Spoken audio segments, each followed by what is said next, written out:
Pertama-tama sekali lagi saya ingin mengucapkan Merry Christmas, Selamat Natal buat saudara semua, seluruh jemaat, semua pelayan Tuhan, baik yang ada di tempat ini maupun Anda yang sedang mengikuti secara online, dari manapun Anda berada, sekali lagi Merry Christmas dan Tuhan memberkati kita semua. Hari ini ibadah kita spesial sekali, karena selain dari ini adalah satu dari rangkaian Natal yang sudah berlangsung sejak hari Jumat, Sabtu, dan Minggu. Tapi sesungguhnya hari ini adalah minggu terakhir. Benar? Ibadah minggu terakhir untuk tahun 2021 ini. Jadi ini benar-benar ibadah onsite terakhir. Memang besok Jumat kita ada ibadah tutup tahun. Tapi ibadah itu hanya bisa kita ikuti secara online. Ya, jadi yang secara onsite hari ini adalah ibadah minggu terakhir. Karena itu buat saudara yang mengikuti ibadah pada hari ini, saya percaya ada special blessings yang Tuhan mau curahkan di dalam kehidupan kita. Kita kasih tepuk tangan dulu yang paling meriah buat Tuhan kita. Judul firman Tuhan hari ini adalah New Joy for the New Year. Sukacita yang baru untuk tahun yang baru. Sesaat lagi kita akan menutup 2021 dan masuk di 2022. Doa saya dalam hati kita semua, Tuhan berikan sukacita yang baru. Dan doa saya sukacita itu bukan sukacita yang sesaat, tapi sukacitanya panjang. Doa saya seumur hidup. Oke, bukan sukacita yang lemah, yang mudah rontok, tapi sukacita yang kokoh, yang sekalipun diterpa oleh berbagai macam hal, tapi tetap ada sukacita. Kita baca dalam Filipi pasalnya yang keempat, ayatnya yang keempat. Ini perkataan Rasul Paulus, dia ngomong begini, bersukacitalah senantiasa dalam Tuhan. Sekali lagi kukatakan bersukacitalah. Jadi kata bersukacitalah, coba saudara rasakan, ini adalah sebuah perintah untuk kita mulai bersukacita. Kadang-kadang orang berpikirnya salah, orang menunggu Tuhan jamah hati saya dulu, atau orang lain lakukan sesuatu buat saya dulu, baru saya bisa bersukacita. No, hari ini dengan kondisi kita masing-masing yang ada, ambil keputusan mulai bersukacita. Karena firman Tuhan yang suruh, bersukacitalah senantiasa dalam Tuhan. Sekali lagi kukatakan, bersukacitalah. Tahukah Anda ketika Rasul Paulus menulis surat ini, waktu itu dia sedang ada di penjara. Saya mau tanya sama saudara, orang di penjara itu enak apa tidak? Banyak gak enaknya. Kalaupun saudara datang menjenguk orang yang ada di penjara, saudara biasanya datang untuk menghibur. Benar apa tidak? Yang luar biasa, Rasul Paulus ini, waktu dia di penjara, dia tetap bisa bersukacita. Penjara tidak bisa menghentikan Paulus dari sukacitanya. Saya berdoa hari ini, apapun tantangan yang sedang Anda hadapi, tantangan itu tidak mampu menghentikan sukacita Tuhan tetap meluap dan berlimpah-limpah di dalam hati saudara. Jadi ambil keputusan bersukacita. Rasul Paulus di penjara bersukacita, di luar penjara bersukacita. Rasul Paulus dalam segala keadaan bahkan menasehati orang lain untuk bersukacita. Hari ini mari kita buka hati kita terhadap firman Tuhan ini. Dan biarkan Roh Kudus memenuhi hati kita dengan sukacita. Bukan cuma sukacita yang biasa, tapi sukacita yang langgeng. Bahkan dalam kondisi yang tidak baik pun tetap bisa bersukacita. Pertanyaannya bagaimana caranya dalam kondisi nggak baik pun kita bisa tetap bersukacita. Nah, saya mau bagikan sama saudara 3 fondasi hidup penuh sukacita. Kita mulai yang pertama. Fondasi pertama adalah mengucap syukur. Karena kalau kita mengucap syukur, hati kita bisa bersuka cita. Makanya orang yang sedikit mengucap syukur, sukacitanya minim. Anda banyak-banyak melatih diri saudara mengucap syukur, sukacitamu meluap. Oke, jadi sukacita kita itu berbanding sama dengan ucapan syukur yang kita naikkan kepada Tuhan. Filipi 1 ayat 3 sampai 4. Rasul Paulus berkata begini, aku mengucap syukur kepada Allahku setiap kali aku mengingat kamu, dan setiap kali aku berdoa untuk kamu semua, aku selalu berdoa dengan gimana? Sukacita. Jadi diawali dia ngomong aku mengucap syukur, terus kemudian dia mengakhiri dengan sukacita. Sekali lagi, mengucap syukur dan sukacita ini saudara dekat. Jadi kalau saudara punya ucapan syukur dalam hati saudara selalu diikuti dengan sukacita. Anda boleh teliti surat-surat yang ditulis Rasul Paulus. Dia sering membuka suratnya dengan cara yang sama. Aku mengucap syukur, aku mengucap syukur. Jadi sedikit-sedikit dia mengucap syukur lagi. Ternyata ucapan syukur itu jadi gaya hidupnya. Kalau pagi dia bangun, dia mengucap syukur. Siang hari dalam kesibukan aktivitasnya dia mengucap syukur. Sebelum tidur pun dia mengucap syukur. Saya ajak saudara mulai besok pagi Anda bangun, pertama-tama terima kasih Tuhan. Walaupun kadang-kadang waktu kita bangun tidur gak selalu badan kita fresh. Kadang-kadang waktu bangun tidur badannya lagi berat. Tapi biarlah perkataan pertama yang keluar dari mulut saudara jangan aduh. No. Biarlah perkataan pertama walaupun badan kita rasanya gak enak, kita tetap ngomong terima kasih Tuhan. Oke, siang hari mungkin Anda menghadapi tantangan, Anda menghadapi kesulitan ini dan itu, tetap belajar mengucap syukur. Dan malam hari jangan pejamkan mata tidur sebelum ngomong terima kasih Tuhan. Jadi latih diri saudara untuk mengembangkan gaya hidup mengucap syukur. Dan mengucap syukur itu sesuatu yang kayak bersuka cita tadi. Harus kita latih, harus kita kerjakan. Jangan nunggu Tuhan lakukan sesuatu dulu, jangan nunggu situasi berubah baik dulu, baru kita bisa mengucap syukur. Mulai sekarang, saudara mengucap syukur. Kenapa? Alkitab yang ngomong, bergembiralah karena Tuhan, berarti bersukacitalah karena Tuhan, maka Ia akan memberikan yang diinginkan hatimu. Banyak orang Kristen tanpa sadar nunggu Tuhan ngasih yang diinginkan dulu, baru setelah itu happy. Kalau Tuhan belum ngasih ya gimana saya happy? Salah, Anda salah resep. Firman Tuhan ngomong bersukacita dulu karena Tuhan. Walaupun belum dijawab doanya, belum dapat jalan keluar, tapi bersukacita karena Tuhan. Itu tanda orang percaya. Oke? Maka Ia akan memberikan yang diinginkan hatimu. Saya percaya ada orang-orang di tempat ini. Tuhan berikan yang diinginkan hatimu. Tuhan berikan yang didoakan oleh saudara. Mulailah dengan mengucap syukur.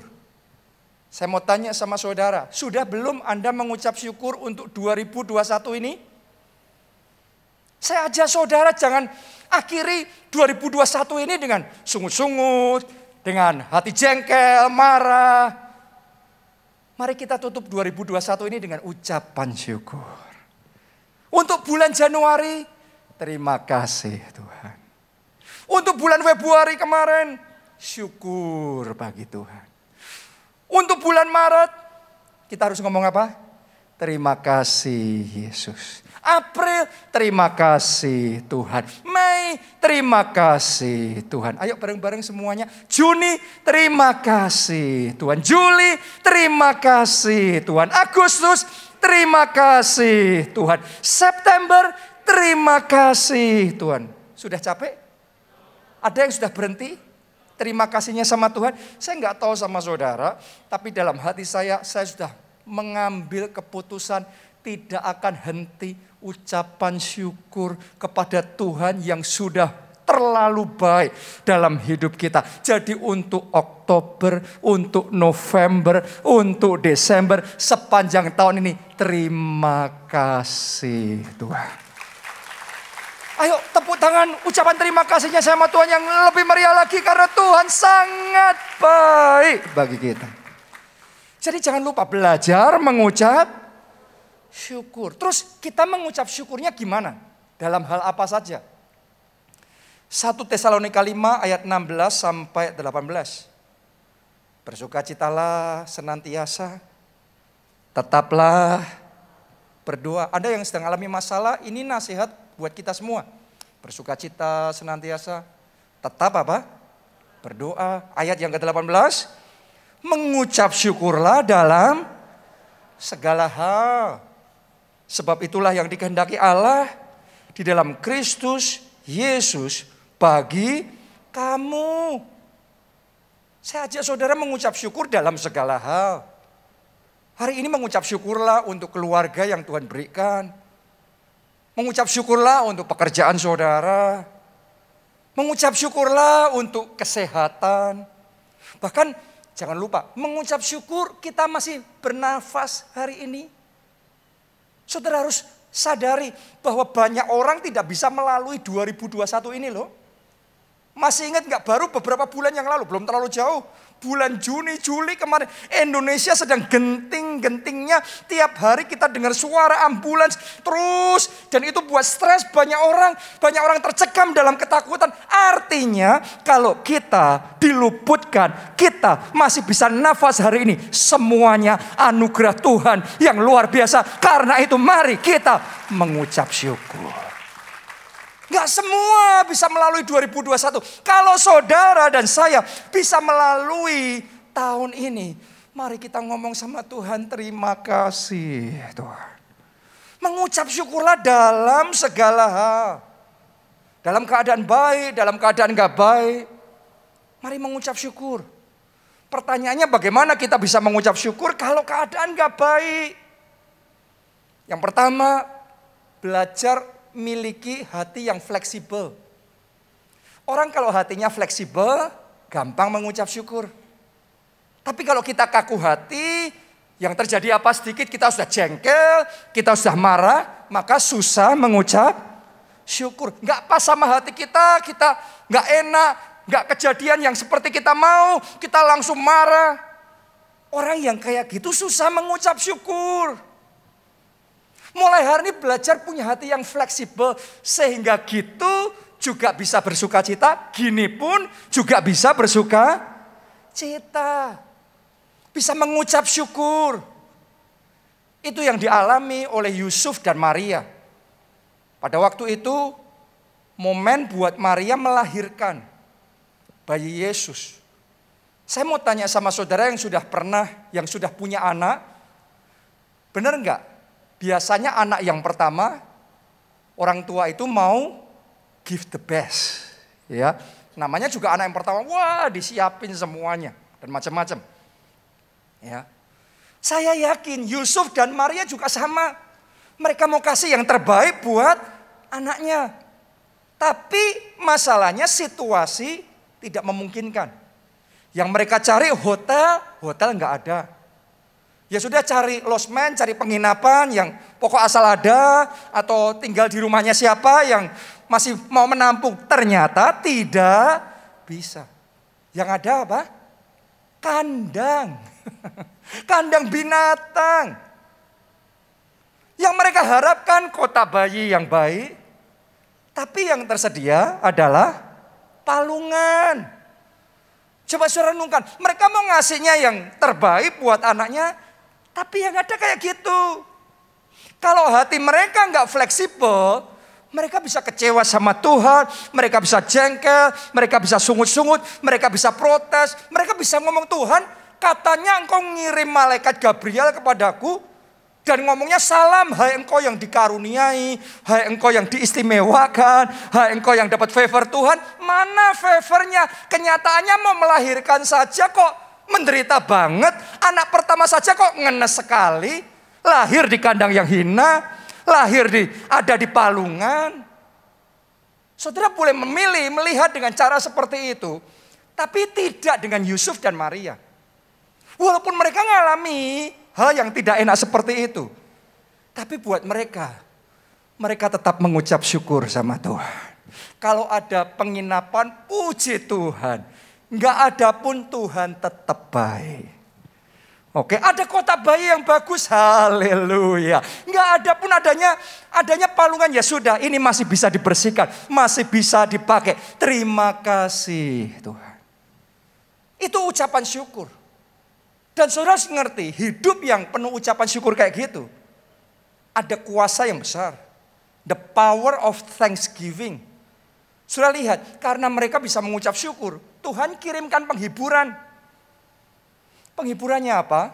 Tuhan kirimkan para gembala di padang datang untuk menguatkan mereka, datang untuk menghibur mereka.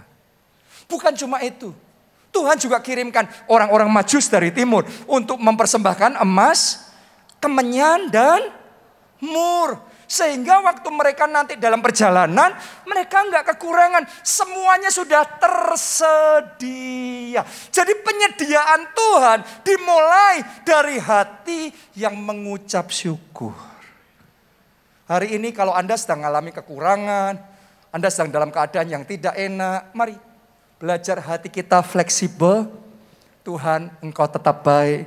Terima kasih Allah turut bekerja dalam segala perkara untuk mendatangkan kebaikan. Ayo lebih meriah lagi tepuk tangannya buat Tuhan kita yang luar biasa. Itu yang pertama, supaya bisa mengucap syukur, belajar hatinya fleksibel, belajar berbesar hati. Yang kedua, ya, belajar melihat situasi kita dengan kacamatanya Tuhan. Lepas kacamata manusia dulu, belajar pakai kacamata Tuhan. Maksudnya gimana? Filipi 1 ayatnya yang ke-12.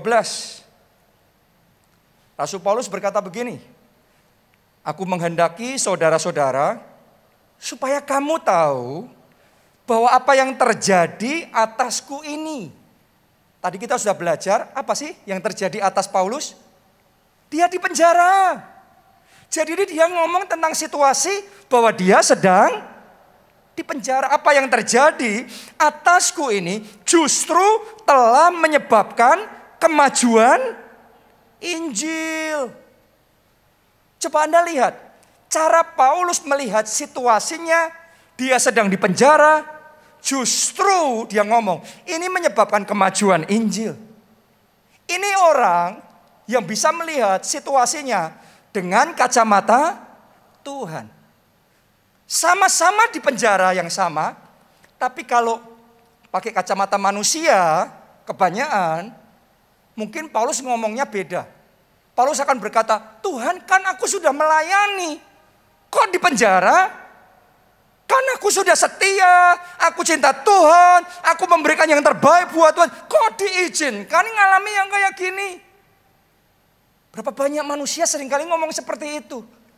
Hari ini saya ajak saudara lihat situasi yang sama, penjara yang sama, masalah keuangan yang sama, masalah keluarga yang sama. Bukan dengan kacamata kita, tapi dengan kacamata Tuhan.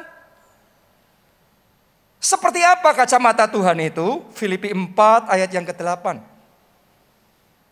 Jadi akhirnya saudara-saudara, semua yang benar. Ayo kita baca bersama. Dari semua yang benar itu dengan keras. 1, 2, 3. Semua yang benar, semua yang mulia, semua yang adil, semua yang suci, semua yang manis, semua yang sedap didengar, semua yang disebut kebajikan dan patut dipuji. Pikirkanlah semuanya itu. Jadi cara Tuhan suruh kita untuk melihat, berpikir. Mikirnya yang manis.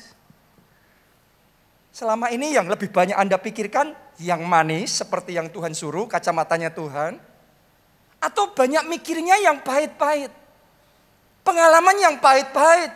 Kejadian yang pahit-pahit yang dipikirin lagi.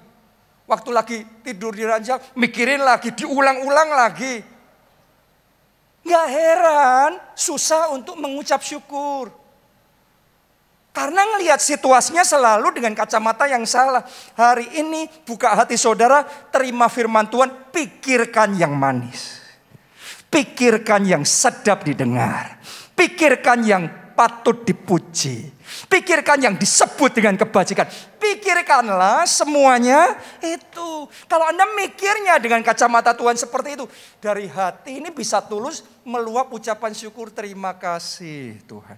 Justru karena aku mengalami masalah seperti ini, Tuhan memberikan kekuatan. Justru melalui segala sesuatu ini, aku dibentuk jadi pribadi yang lebih tangguh di dalam Tuhan. Karakter Kristus semakin terbentuk dalam hidupku. Justru dalam kelemahanku, kuasa Tuhan sempurna. Belajar melihat situasi yang sama dengan kacamatanya Tuhan. Tuhan sendiri mempraktekkan hal itu. Masih ingatkah saudara ketika Allah menciptakan dunia ini? Hari yang pertama, Tuhan menciptakan apa? Terang. Alkitab mencatat begini. Maka berfirmanlah Allah, jadilah terang, dan terang itu jadi. Dan Allah melihat semuanya itu baik. Coba Anda renungkan kalimat itu. Itu ayat itu ya, renungkan. Yang baru jadi apa? Terang. Sudah ada belum tumbuh-tumbuhan? Belum. Sudah ada burung di udara? Belum. Binatang melata juga belum ada. Ikan-ikan juga belum ada. Semuanya belum ada. Baru satu yang ada. Tuhan ngomongnya baik. Berapa banyak orang kebalikannya.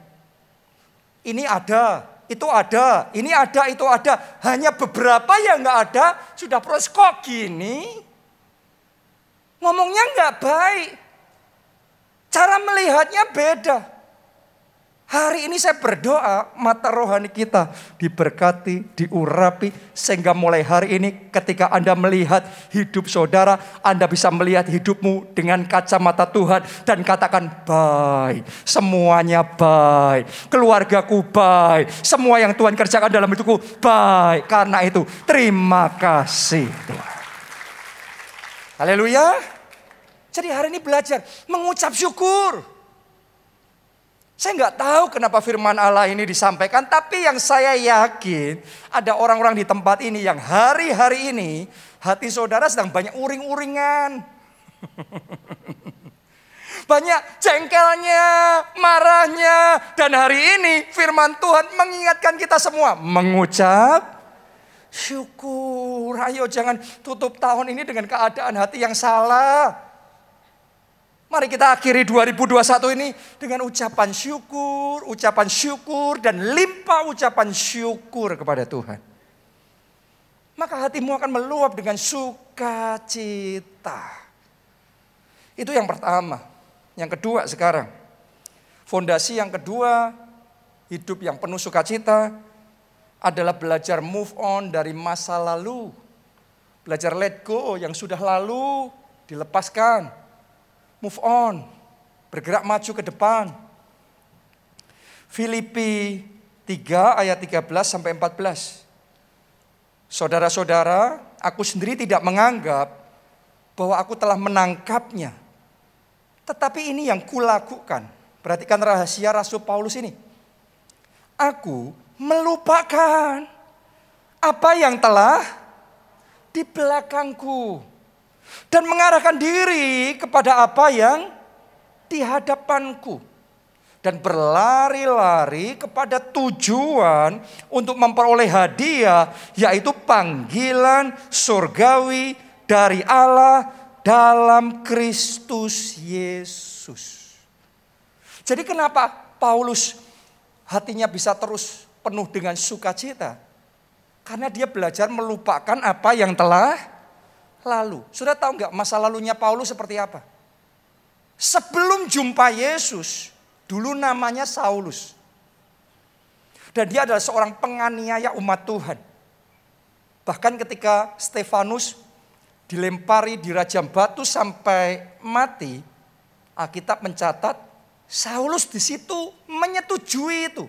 Artinya dia ikut andil dalam kematiannya Stefanus jadi martir itu? Coba Anda renungkan. Dia juga pegang surat kuasa, dia pergi dari satu tempat ke tempat yang lain untuk menangkapi orang-orang Kristen, memasukkan mereka ke penjara, menyiksa mereka, dan membuat mereka sangat menderita. Jadi kalau dia nginget masa lalunya, dia nganggap dia ini orang paling berdosa. Anda boleh baca di surat-surat yang dia tulis, dia merasa dirinya paling berdosa. Sebab dosanya bukan sekedar mencuri, membunuh, bukan sekedar mencuri, tetapi ini membuat sampai banyak orang percaya mati. Secara manusia itu dosa yang sangat berat. Secara manusia orang bisa berpikir yang kayak gitu nggak mungkin bisa diampuni. Tapi kalau Paulus terus berpikir seperti itu, selamanya dia akan terpenjara dengan masa lalu. Banyak orang hidupnya terpenjara dengan kegagalan masa lalu. Banyak orang hidupnya terpenjara karena kesalahan masa lalu. Dosa masa lalu. Kecewa masa lalu. Sakit hati masa lalu. Pengalaman yang traumatis di masa lalu. Karena belum dibereskan, belum bisa move on, terus terpenjara dengan masa lalu. Hari ini buka hati saudara, firman Tuhan sedang berbicara kepada kita, ayo belajar move on. Yang Paulus lakukan, aku melupakan apa yang telah di belakangku. Dia minta ampun sama Tuhan untuk semua dosanya. Dan Tuhan sudah mengampuni, karena dia sudah diampuni, dia ambil keputusan melupakan yang di belakangnya. Untuk mengejar yang di depannya, panggilan surgawi itu. Jadi semua kecewa, semua sakit hati yang sudah terjadi tahunan yang lalu, saya ajak saudara ambil keputusan hari ini. Tinggalkan masa lalu saudara. Masih ingat gak saudara kisah tentang Yudas Iskariot? Salah satu murid Yesus. Gara-gara kesalahannya dia, karena dia mengkhianati Yesus, akhirnya Yesus ditangkap, disalibkan, terus mati. Pertanyaan saya sama saudara, berikutnya Yudas nyesel apa tidak? Nyesel. Masalahnya dia merasa dosanya terlalu besar. Nggak mungkin bisa diampuni gara-gara dia, Yesus mati, disalibkan. Karena dia nggak bisa melihat dari kacamata Tuhan, akhirnya dia ngambil kesimpulan sendiri, sudah tidak ada harapan. Akhirnya apa? Dia gantung diri dan mati. Dia bunuh diri. Berapa banyak orang karena nggak bisa move on di masa lalu, mungkin nggak bunuh diri seperti Yudas, tapi membunuh kebahagiaannya sendiri, membunuh pernikahannya sendiri tanpa sadar. Bahkan mau memulai hubungan lagi sama orang lain sudah kayak gak berani. Karena trauma di masa lalu. Mau bangkit dan memulai usaha lagi, bisnis lagi. Enggak, kenapa? Masih trauma dengan kegagalan, kesalahan di masa lalu. Akhirnya membunuh masa depannya sendiri. Hidupnya terpenjara dengan masa lalunya.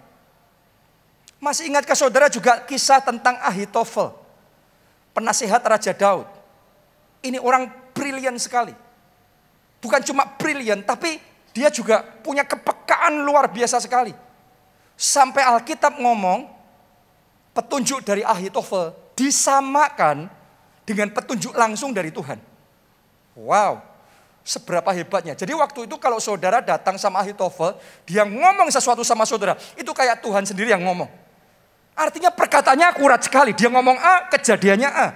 Dia suruh kau lakukan B, benar-benar tepat seperti yang dia katakan, itu yang terjadi. Ini orang hebat sekali. Sampai suatu ketika Raja Daud berbuat salah. Cucunya Ahitofel namanya Batsheba. Daud buat zina sama Batsheba, terus diatur untuk suaminya Batsheba mati di medan perang. Jadi Ahitofel ngerti intriknya Daud, semuanya dia ngerti mainannya Daud itu. Dia orang pintar, nggak bisa ditipu sembarangan. Dan itu membuat dia kecewa, sakit hati sekali sama Daud. Akhirnya dia tinggalkan Daud. Dia pulang ke kampungnya. Dan masalahnya, dia nggak bereskan kecewanya. Tahu nggak saudara, semua orang pasti pernah kecewa. Tapi kecewa itu harus cepat-cepat dibereskan. Karena kecewa kalau nggak dibereskan, jadinya akar pahit. Coba Anda renungkan, kalau Anda nggak segera membereskan kecewa, Jadinya pahit di hati. Begitu pahit di hati, pikiran kita jadi jahat semua.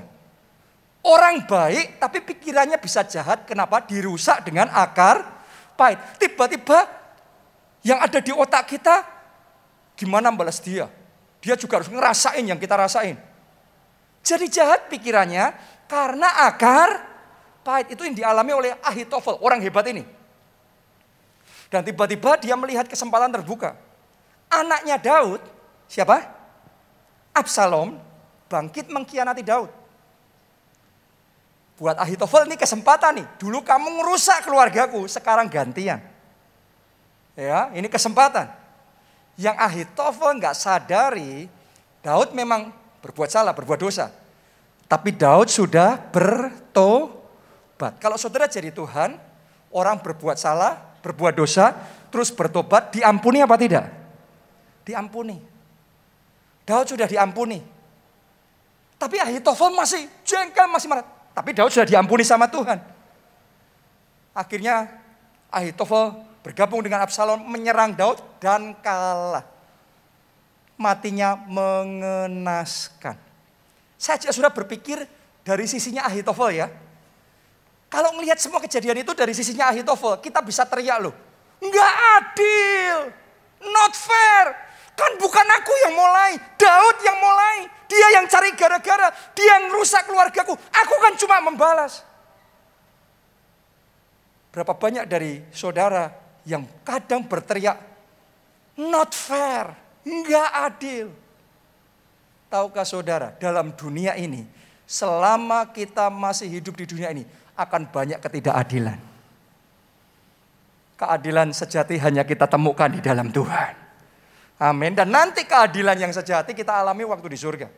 Tapi selama kita masih hidup di dunia, banyak ketidakadilannya. Tapi kalau saudara terus menyimpan cara berpikir yang seperti itu, nggak adil, nggak terima, terus masih menyimpan dendam di masa lalu. Yang kayak gitu yang mencelakakan Ahitofel. Walaupun yang pertama salah bukan dia, Daud dulu yang salah. Tapi kalau dia nggak beresin itu cepat-cepat, dia yang celaka. Jangan sampai hidup saudara celaka, jangan sampai sukacitamu celaka, gara-gara nggak bisa move on dari masa lalu. Hari ini ambil keputusan mengampuni. Saat saudara mengampuni, kelepasan terjadi. Saat saudara mengampuni, Anda alami kemerdekaan yang sejati. Begitu sudah dilepaskan, hati kita bisa kembali bersuka cita. Jadi ayo belajar move on dari masa lalu. Dan alami sukacita yang daripada Tuhan. Yang terakhir, yang ketiga, Rasul Paulus ngomong, aku mengarahkan diriku pada apa yang di depanku, berlari-lari pada tujuan, yaitu panggilan surgawi. Jadi kunci yang ketiga, hidup yang penuh sukacita adalah mengarahkan diri pada visi yang dari Tuhan. Orang yang hidup dalam dimensi visi Tuhan, hatinya meluap dengan sukacita. Sebaliknya, orang kalau hidup tanpa visi, orang kalau hidup tanpa tujuan, jadinya hampa. Saya tahu orang-orang kaya, kenal orang-orang kaya, gak kekurangan apapun. Tapi ngomongnya, sudah aku mau mati aja. Aku mau mati, sudah. Biar cepat mati aja. Kenapa? Dia merasa hidupnya kosong, hidupnya hambar. Sudah nggak ada visi lagi dalam hidup, sudah nggak ada tujuan lagi di dalam kehidupannya. Hari ini saya berdoa, mata rohani kita dibukakan sehingga kita bisa melihat ada visi Tuhan yang lebih besar, ada rencana Tuhan yang lebih besar. Tuhan mau bawa kita dari satu level ke level berikutnya, menggenapi setiap rencananya yang indah di dalam kehidupan kita. Orang kalau hidup di dalam visinya Tuhan, ada sukacita yang meluap. Oh, saya berdoa saat ini juga sukacita itu dibangkitkan. Sukacita itu ditimbulkan. Bukan cuma ada, tetapi ditambah-tambahkan, dilipat kali gandakan. Sampai sukacitamu melimpah. Boleh katakan amin. Kita kasih tepuk tangannya pula yang paling meriah buat Tuhan kita. Mari kita bangkit berdiri. Kita nyanyikan lagu ini. Ku bersyukur Bapa. Ku bersyukur Bapa.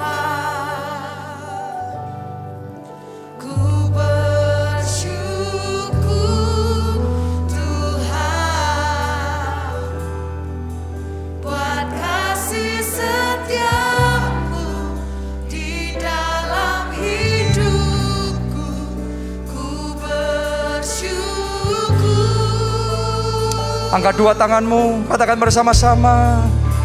Ku bersyukur Bapa. Syukur. Bersyukur. Syukur. Syukur. Buat kasih setiamu di dalam hidupku. Terima kasih Tuhan. Mari bersama-sama katakan. Ku bersyukur Bapa. Dari hati yang paling dalam, naikkan syukur.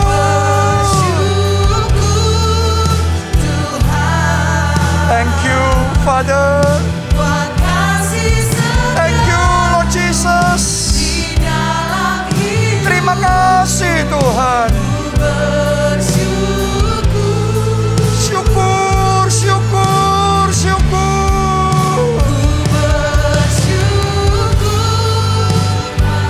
Amin, amin. Ku bersyukur Tuhan buat kasih setiamu di dalam hidupku. Ku bersyukur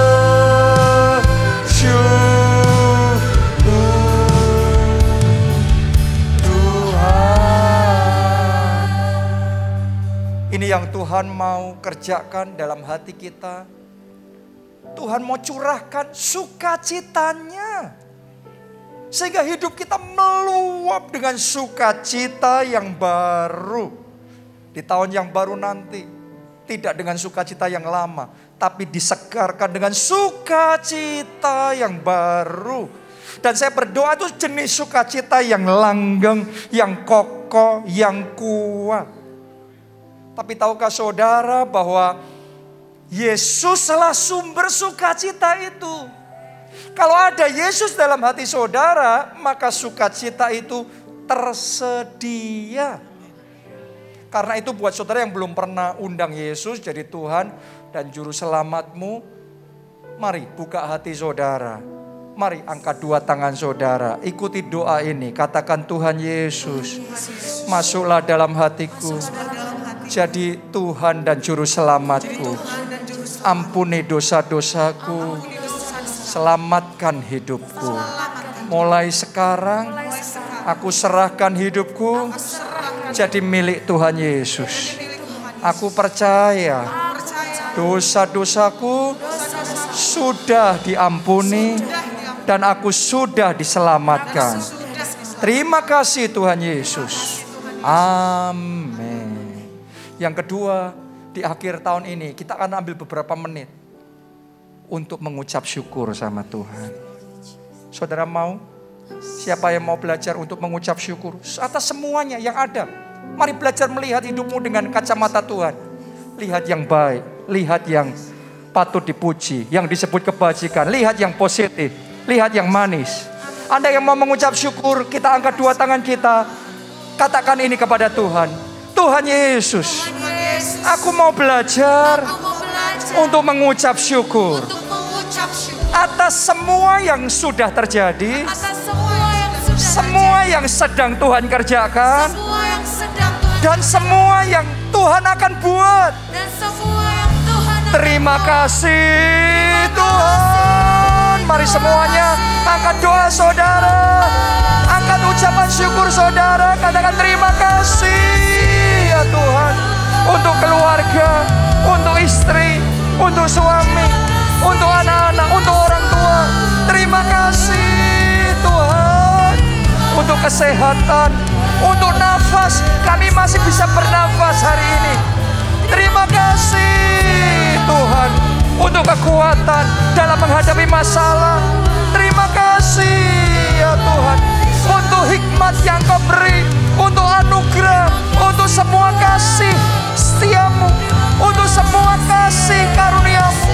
Kami mau katakan terima kasih Tuhan. Terima kasih. Kami gak mau bersungut-sungut, kami gak mau mengeluh, kami gak mau protes. Kami hanya mau naikkan syukur, syukur, syukur.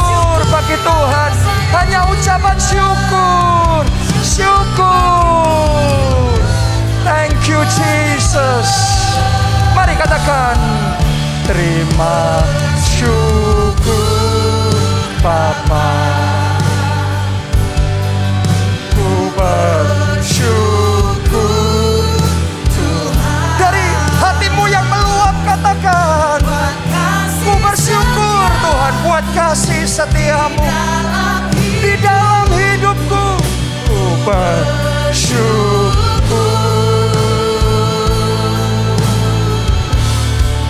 ku bersyukur Bapa. Amin. Ku bersyukur Tuhan buat kasih setiamu di dalam hidupku. Ku bersyukur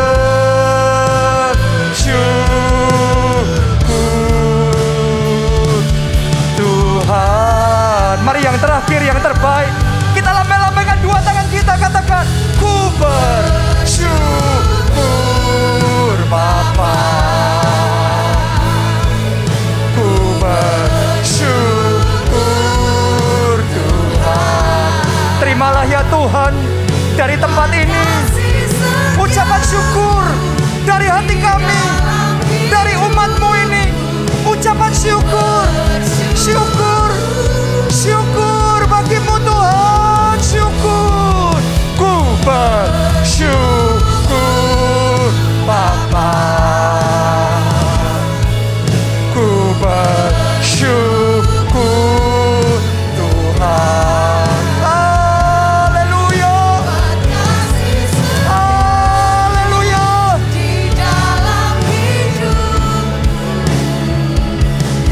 Saudara, saya ajak kita sekali lagi, mari senangkan hati Tuhan dengan ucapan syukur. Katakan bersyukur Bapa. Senangkan hatinya di akhir tahun ini, biar dia dipuaskan dengan ucapan syukur, ucapan syukur, ucapan syukur buat kasih setiamu di dalam hidupku. Ku bersyukur,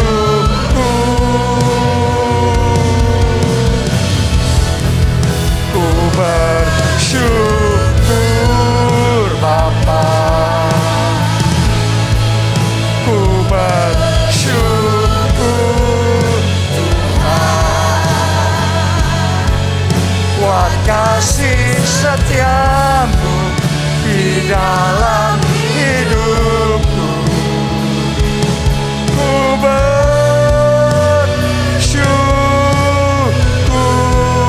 katakan ku bersyukur sekali lagi. Ku bersyukur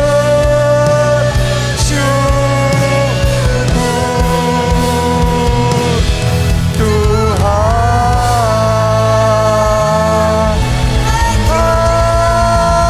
Haleluya. Bersama-sama kita katakan amin. Tepuk tangannya yang paling meriah buat Tuhan kita.